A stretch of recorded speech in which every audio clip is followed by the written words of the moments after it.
আসসালামু আলাইকুম। যাদের এরকম একটা 15 কাঠা বা 10 কাঠার এরকম ছোট্ট একটা পুকুর আছে, এইটা দিয়ে আপনারা মাছ চাষ শুরু করতে চাচ্ছেন, তাদের জন্যই আজকে ভিডিও।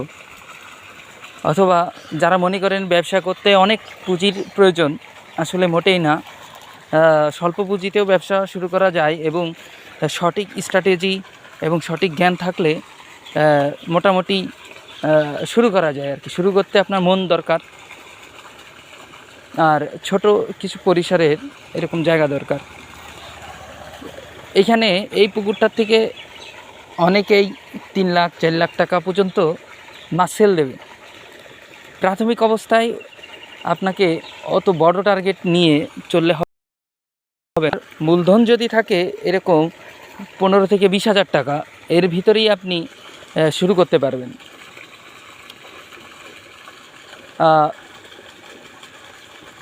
এই পুকুরটা থেকে ন্যূনতম আপনি যদি 1 বছরে 20,000 টাকা দিয়ে শুরু করতে পারেন, মোটামুটি আপনার প্রফিট থাকবে 70,000 প্লাস।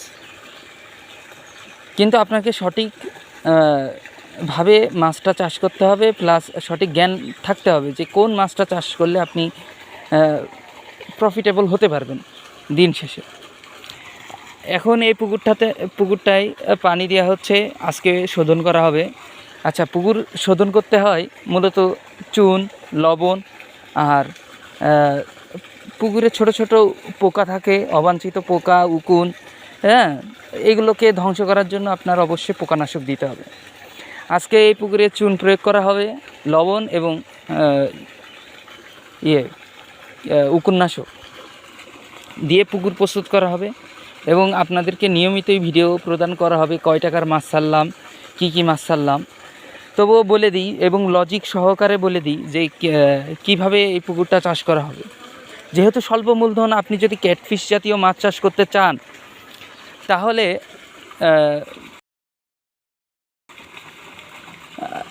একটু বেশ বড় একটা খরচ চলে যাবে। যেমন মাছ কিনতে আপনার বড় একটা ক্যাপিটাল চলে যাবে।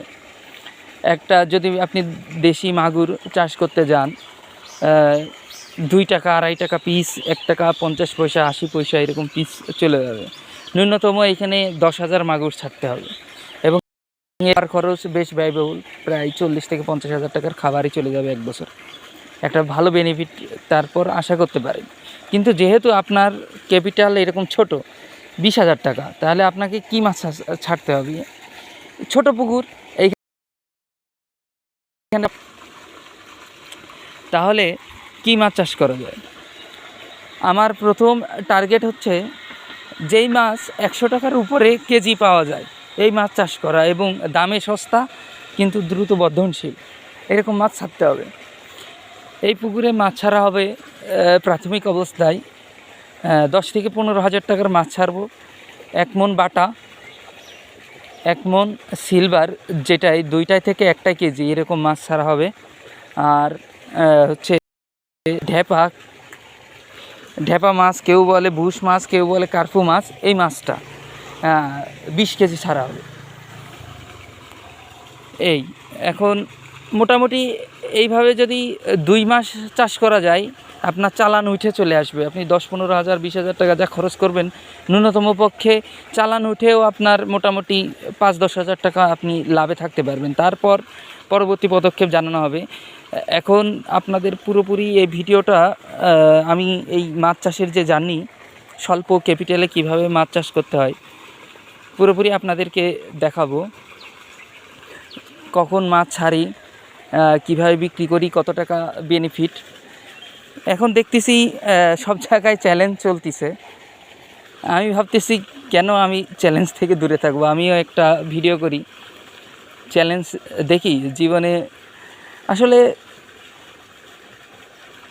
অনার্স মাস্টার্স শেষ করার পর সবাই চায় চাকরি করার। 7 বছর স্ট্রাগল করলাম, এখন হয়তো চাকরির দিকে ছুটে যেতে হবে। তারপরও ছোটো ক্যাপিটাল থেকে ব্যবসা করে যাব এবং দেখব যে এই ছোটো ক্যাপিটাল থেকে কত বড় ক্যাপিটালে যাওয়া যায়।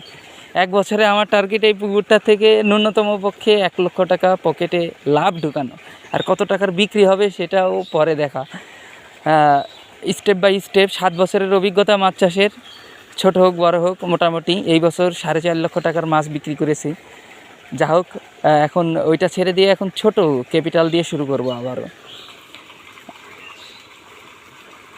আর যাদের অভিজ্ঞতা আছে তারা একটু অভিজ্ঞতা শেয়ার করবেন,